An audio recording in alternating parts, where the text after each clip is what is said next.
Цель нашей экспедиции – это повторить путь сибирских купцов. Мы как бы очень хотим популяризировать историю России, географию, чтобы люди, которые будут причастны к этому проекту, понимали, что дальше на восток территория России продолжается и продолжается и продолжается. И раньше мы знаем, что когда-то Аляска была в составе даже Иркутской губернии. Сейчас ситуация изменилась, и это тоже хорошо. И цель экспедиции как раз показать людям, что раньше люди ходили по этим рекам, этим маршрутам, и вот по этим маршрутам мы идем.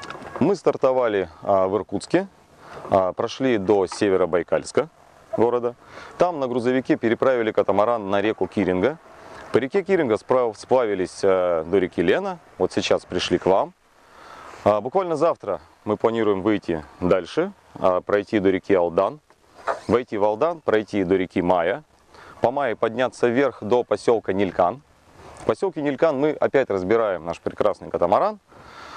Везем его на грузовике через Джунгарский хребет и выгружаем в поселке Аян. И там мы его уже собираем с парусным оснащением. То есть у нас появляется шверт, рули, парус. Идем до Охотска, заходим в Магадан по ходу дела. И огибая полуостров Камчатка, перейдя на полуостров Камчатка, огибая Камчатку, оказываемся в Петропавловске-Камчатском. Там немного отдохнув, мы отправляемся вдоль Алеутских островов до города Дарч-Харбор. А далее до Анкориджа. В Анкоридже у нас финиш экспедиции.